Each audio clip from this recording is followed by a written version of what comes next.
So here we have the DS-82, and we have to start with deciding if we're going to apply for a passport book, passport card, or both. I have a video about what the difference is there. Let's just say that we are applying for a passport book. We're going to put an X in that box right there. Then we have to decide if we're going for a regular book or a large book. Now they cost the exact same amount, and you're going to get many more pages in the large book, so definitely go for the large book. So moving on, we're going to go to these boxes right here with our last name, make sure it matches your previous passport, and we're going to make sure that we put one letter in each box, and we're using black ink only, and we're going to write them in capital letters just for clarity. Last name, person. Then we come down to our first and middle name. Neither of these are optional, so make sure we include them both. Again, just one letter per box in big, bold letters. Human.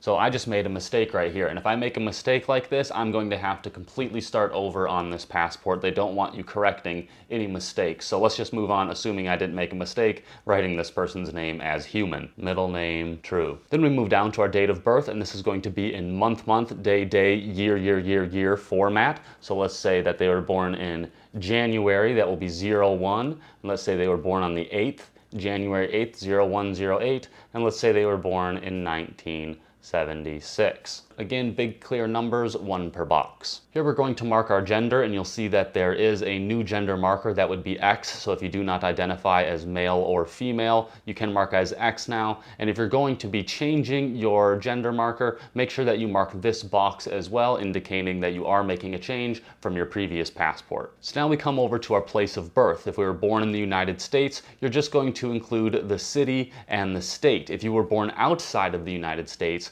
you need the city and the country. So let's say we were born in a make-believe place like Cityville, Michigan. And you can see that a shortened version of Michigan, MI, the standard state code, is just fine here. And I might even include a little comma right here. So now you must include your social security number. I'm just going to put in a random one. Again, one clear number per box. So include your email here, whatever email you want. It's just one big box right here. Just try to write it legibly, and this can help you with viewing your application status online. email@email.com. As long as it's clear and legible, you're okay. So the primary contact phone number is the number you like to be contacted at the most. Is it a cell phone? Is it a home phone? It's up to you. If you provide your cell phone number, you can get texts at that number as well as phone calls. So let's say our phone number is 555-555-5555. Again, one number per box. You can see I kind of messed up right here, and that's because my handwriting is terrible. And whatever you do, don't go around making marks and circles and stuff like this on your application. That will make it null and void. They're not going to like that if it's all sloppy. So right here's your mailing address. This can be your home address where you receive your mail. It can be a P.O. box, or it can be a URB. Let's say that we live at 123 Main Street, and see how I write it out, one letter per box. And then down here on line 2, I might include my apartment number, or if there's someone else who's living there that receives my mail, I'm going to include the words in care of or attention, and then I'm going to write their name. But I'm just going to say we live in apartment 3. And then here's your city. Again, one letter per box, include the city. Cityville, 2-letter code for your state right there. And then your zip code here, it looks like they give you 6 boxes. You only have to fill up 5 of them. Sorry if that's a real zip code, I just entered that randomly. And then if your mailing address is outside of the United States, write the country name right here. And if the name is longer than the number of boxes, just shorten the name of the country. For example, darn it, I really thought Nicaragua would be longer than that. But let's say that it actually stopped right here, and there were only that many boxes. Well, then I would just write it Nicaragua instead of Nicaragua. But obviously Nicaragua fit. I didn't count the boxes before I thought that word would be that long. So on number 9 right here, they want you to list all the other names that you've used. They want you to enter all your other legal names that you've used, like maiden names, if you've had name changes, if you've had previous married names, anything like that. Make sure you enter the first 2 here, and then if you have any additional names, to include a sheet of paper with those names on them. And if you've only changed, say, just your last name, all you have to include is just the last name change. When it comes to getting your photo, there's a lot of rules around that, so I made a video about how to get get your photo taken. Check that out if you're unsure about the specific rules. And in number 10 right here, they just want you to fill in all the information from your previous passport. So you should already have that. You should have all this information. Your name is going to be right here, and that's going to include your first name, middle name, and last name. One letter per box. So for human true person, we would write it like this. First name human, middle name true, last name person. Now you're gonna have to look into your passport for the most recent US passport book number. What was the number on your passport book? Okay, this is passport book. Down here is passport card. If you don't have a passport card, do not include this, but make sure you're not making X's on it like I am. Again, they don't want a sloppy thing. Just make sure you are looking specifically, do you have a passport book or a passport card? Write those numbers accordingly. Over here will be the book issue date and the card issue date. Again, we're doing the same month, day, year format like we did up here. So let's say the date that it was issued, that is issued, not until it expires. The issue date, let's say, is July, so that would be 07. And we could say the 13th, like that, and then we would say the year. So maybe it would be like 2029 or something like that. Now here they're going to ask you if your name has changed since the last time you had a passport book or card issued, and this is where you will include that. And was it changed by marriage, or did you just have a simple court order? Make sure you put a X in one of those boxes, like so. You will also include the place that you had it changed, so you'll include the city and the state that it was in. You can just write that out right there. And you can do the same thing with the date here in the exact same month, year format right here. So let's say you had it changed in June, and you could say the 29th, include those lines right there.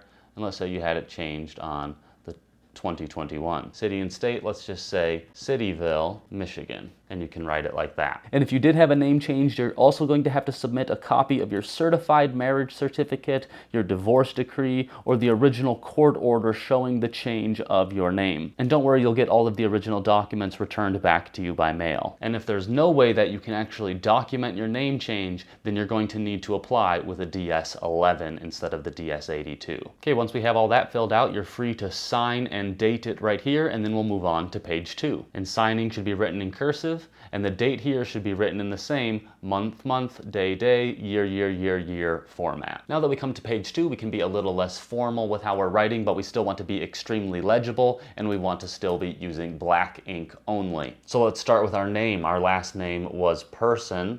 See how I'm actually writing in a little bit of lowercase now. I'm going to give a comma and then my first name, which was Human, and then the middle name, which was True. So written in that format. Last, first, middle. And then sticking with the same format for the date of birth, which was January 8th, 1976 for Person, Human, True. Now when we write height, we can write in either foot and inches format, or we could label it as centimeters if we wanted to. Let's just say that we are 5'3". So we would say 5'3". Again, my handwriting is terrible. Try not to write as bad as me. Let's say our hair color is blonde. And again, you see the format that I'm writing in is totally fine. Let's say our eye color is brown. Now what's our occupation? Are you a teacher? Are you a writer? Are you a banker? Just write it simply right here. And here you will include your employer, and that could just be the business name or an individual's name. And then if you are in school, you can write your school there as well. And that's only if this is applicable. If you do not have an employer and you do not go to school, say you are self-employed, you could just write that right there, self-employed. Now for number 17, you can include an additional phone number. You've already written down your primary contact.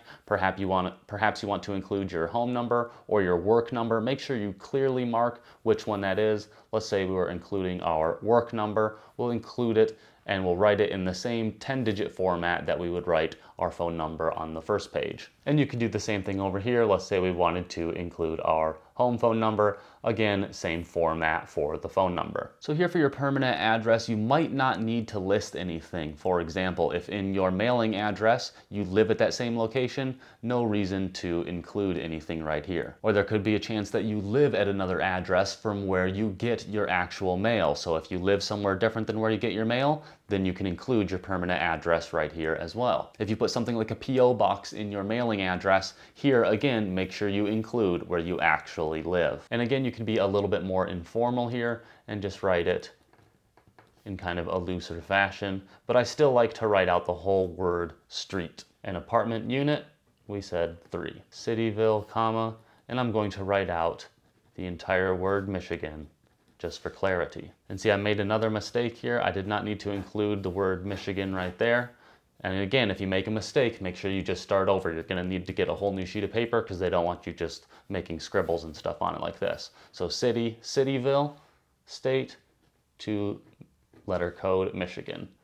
And again, we'll say 48851. Sorry if that's a real place. Now moving on here, we have our emergency contact. Who is it? Do you have a partner? Do you have a friend? Do you have a sibling or a parent that you can list right here? You're going to include all of their information that you can provide. So first, their name. Let's say their name is real person. You can just write it simply like that. You don't need their middle name. It's just enough to be able to contact them. Here's their address. Now traditionally, you'd like to include their permanent address where they are living, but maybe they need to receive some mail. You could include a P.O. box as well. Let's say they live at 321 Main Street. Again, a little bit more informal writing style, but I'm still writing out the word street. If they live in an apartment or a unit number, include that unit number.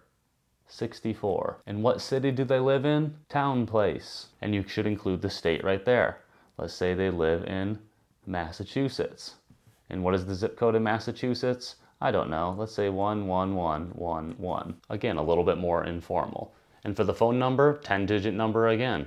And make sure you use the little dashes, 555-555, etc. Now you're going to include the relationship. So are they a friend? Are they a sibling? Are they family? Make sure you include the specific relationship. So let's say this is my sister. Lastly, right here, we're going to include our travel plans. If we don't have any travel plans, we can just write none, none, none. But if we do have upcoming travel plans, especially if we want our packet to be expedited, then we're going to want to include the date that we are leaving, the date we are potentially coming back, and the countries we are going to be listed. And we'll do it in this format. Let's say my departure date is January 10th, 2024, and the return date will be February 1st, 2024.